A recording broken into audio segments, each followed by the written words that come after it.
Você já reclamou que o celular não inova mais nada? Que é sempre a mesma coisa, câmera um pouquinho melhor, cor diferente e cobrando mais caro? Eu te entendo. Só que eu descobri uma parada engraçada pesquisando esse vídeo. Quase todo celular que hoje a gente acha normal e comum já foi motivo de piada quando saiu. Todo mundo rindo, todo mundo falando que ia ser um fracasso. Eu separei os celulares mais revolucionários do mercado, desde o primeiro que existiu até o que ainda está sendo testado agora, e o padrão se repete até hoje. E o último caso dessa lista ainda está rolando agora, ninguém sabe nem como vai terminar. Então bora ver isso. Anos 80, cara, e já começa parecendo piada. Tinha um engenheiro da Motorola, o Martin Cooper, que quis fazer um telefone sem fio que coubesse na mão. Cara, até aquela época, telefone móvel era aquele troço gigante dentro do porta-malas do carro, sabe? Só que ter uma ideia é fácil, né? Fazer funcionar, aí é outros 500. Ele começou com esse projeto em 73 e só ficou pronto 10 anos depois. Sim, 10 anos para fazer um telefone. E quando saiu, o trem pesava quase 1 quilo. Media 33 centímetros de altura, tipo um controle remoto de TV antiga, só que bem mais grosso, sabe?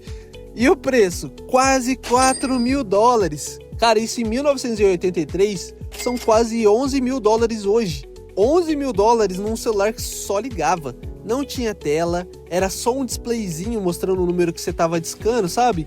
E a bateria era hilária de ruim. Você deixava 10 horas na tomada para ter 30 minutos de conversa. 30 minutos. Você ligava para a namorada e a bateria já ia embora no primeiro oi. Mesmo assim, virou objeto de status. Aparecia em filme, tipo Wall Street, empresário rico andando com aquilo embaixo do braço, que nem relógio caro, sabe? Vendeu pouco, vendeu 2.000 só.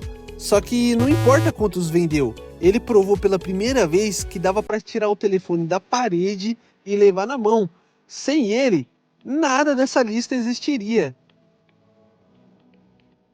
Só que ter um telefone na mão é uma coisa, e ter o trabalho inteiro na sua mão é uma coisa completamente diferente. E foi isso que uma empresa canadense chamada Ring resolveu fazer. Ela começou em 99 com um pager, sabe aquele troço que recebia só mensagem, chamado BlackBerry 850? Coisa simples, mas tinha teclado físico e conseguia mandar e-mail. Naquela época isso já era loucura. Só que o salto de verdade veio em 2002, com a BlackBerry 5810. O primeiro BlackBerry que também era um celular de verdade, com chamada de voz. Só que peraí, presta atenção nesse detalhe engraçado. O aparelho não tinha alto-falante, nem microfone embutido. Isso mesmo, para atender ligação, você precisava plugar o fone de ouvido sempre, um celular que dependia de acessórios só para fazer a função mais básica de hoje, né, que é ligar. Mesmo assim, ele bombou, porque o resto do pacote era irresistível. Era e-mail chegando direto no seu celular, aquele teclado físico, a sensação de nunca mais estar desconectado do trabalho. Executivo adorou, empresa grande, até o governo virou cliente. O próprio governo americano usava BlackBerry para segurança de dados.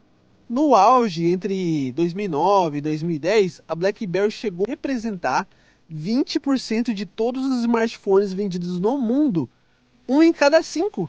Foi ela que criou essa cultura de responder e-mail de qualquer lugar, sabe, qualquer horário, que a gente vive até hoje, para bem ou para mal. Só que a mesma coisa que fez ela estourar, que é focar 100% no trabalho, foi o que matou ela depois, quando o mundo começou a querer celular também para diversão, sabe?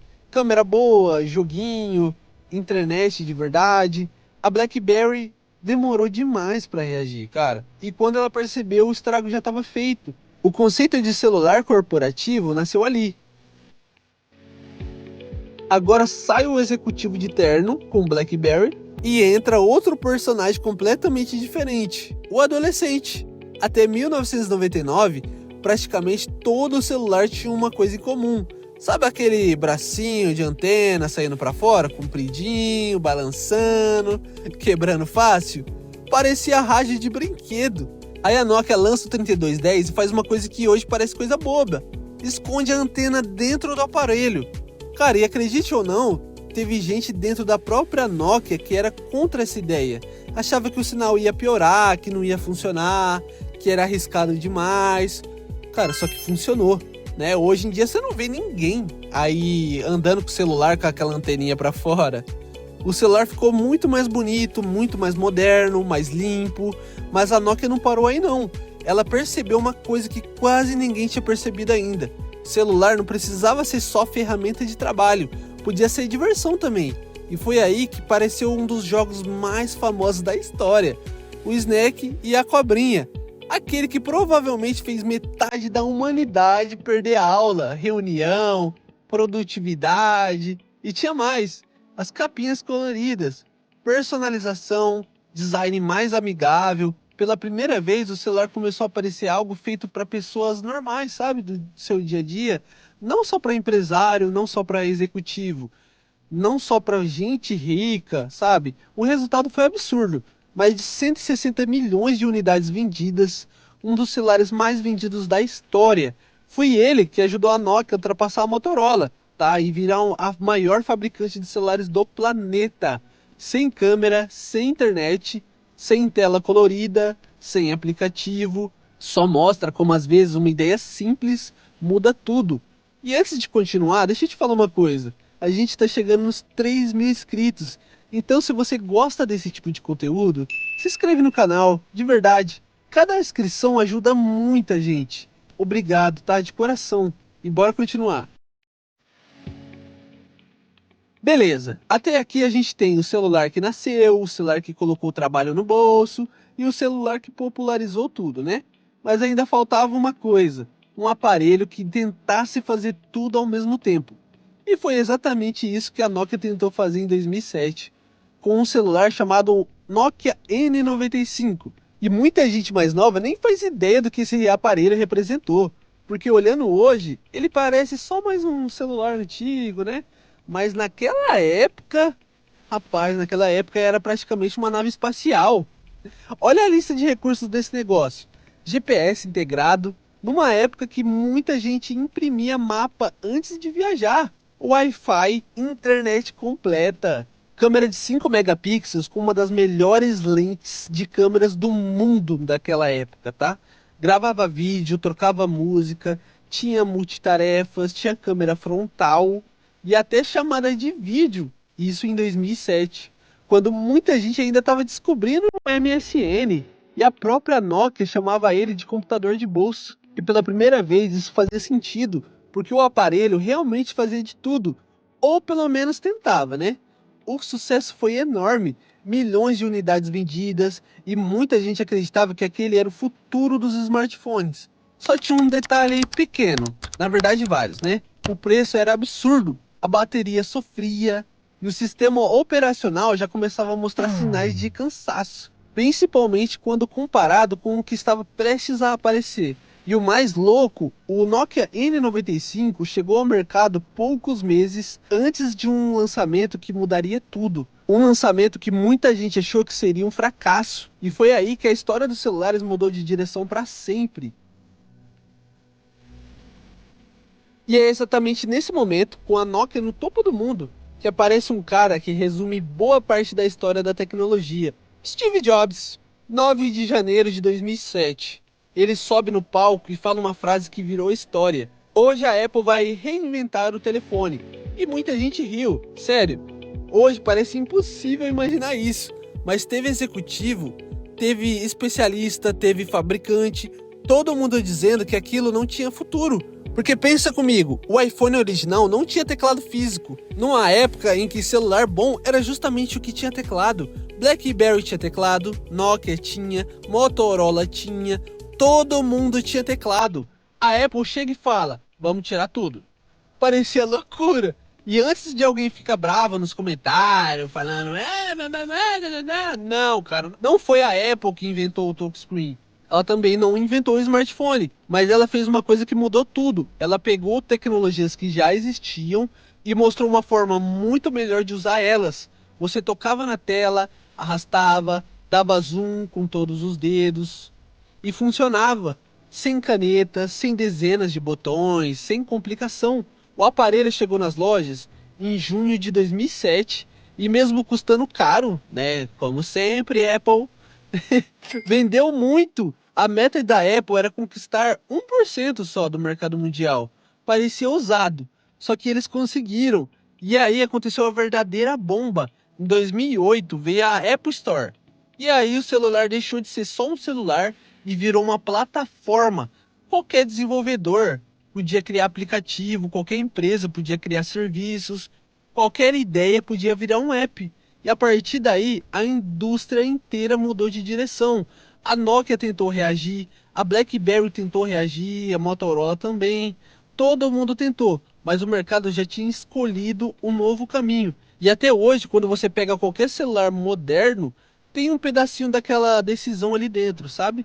Ah, e só para te lembrar, os celulares que eu realmente recomendo hoje estão na descrição e também no comentário fixado. Eu também deixei o grupo de ofertas lá, tá? Então, antes de pagar mais caro em qualquer aparelho, dá uma olhada lá, porque às vezes aparece promoção muito boa. Depois do iPhone, aconteceu uma coisa curiosa. A indústria inteira entrou praticamente no mesmo caminho. Tela na frente, câmeras atrás, mais tela, mais câmera, mais tela, mais câmera. E por mais de 10 anos foi basicamente isso. Mudava processador, mudava câmera, design, mas a ideia continuava igual. Até que a Samsung resolveu tentar algo diferente, muito diferente. O Galaxy Fold, lançado em 2019. E vou ser sincero, os primeiros modelos foram um desastre. Na verdade, quem lançou esse modelo foi uma empresa chinesa, né? Mas se popularizou com a Samsung, tá? Os primeiros modelos foi um desastre. Teve jornalista com tela quebrando em poucos dias, teve problema na dobradiça, teve aparelho dando defeito, gente chamando aquilo de protótipo caro. E não estava totalmente errado não, né? Só que a Samsung insistiu, ano após ano, geração após geração, foi corrigindo os problemas, melhorando a tela, melhorando as dobradiças, melhorando a resistência. E aos poucos os dobráveis começaram a ganhar espaço. Ainda são caros? Muito. Ainda são nicho? Também. Mas eles representam uma coisa importante. Pela primeira vez em mais de uma década, alguém tentou reinventar o formato do smartphone. E isso não acontece todo dia. O mais interessante é que a história parece se repetir. Porque hoje muita gente olha os dobráveis e fala: isso nunca vai virar padrão, isso nunca vai pegar, isso é só moda. Engraçado, porque foi exatamente isso que falaram do touchscreen, foi exatamente o que falaram do celular portátil e foi exatamente o que falaram de várias tecnologias dessa lista. Será que dessa vez vai ser diferente? Ou será que daqui 10 anos a gente vai olhar para trás e pensar: como a gente vivia sem isso? E agora repara numa coisa, o tijolão de quase 1 quilo custava uma fortuna, o BlackBerry que fez as pessoas levarem o trabalho para qualquer lugar, o Nokia que transformou o celular em produto popular, o N95 que tentou colocar o computador inteiro no bolso, o iPhone que mudou completamente, né, como você usava o smartphone, e o dobrável que ainda está tentando escrever o próximo capítulo dessa história. Todos eles têm uma coisa em comum. Quando apareceram, teve gente dizendo que não ia dar certo, teve gente rindo, teve gente criticando, teve gente dizendo que ia ser perda de tempo. E mesmo assim mudaram o mercado. Então da próxima vez que você viu uma tecnologia estranha, uma ideia maluca, ou algum celular esquisito demais, talvez valha a pena esperar um pouco antes de julgar, sabe? Porque a história dos celulares mostra uma coisa muito clara. Quase toda grande revolução começou parecendo uma péssima ideia. E agora eu quero saber de você. Qual desses celulares foi o mais importante da história? Tem algum que você acha que deveria estar nessa lista? Comenta aqui embaixo. E não se esquece, se inscreva no canal, porque toda semana tem vídeo novo sobre o mundo dos celulares. Valeu e até o próximo vídeo.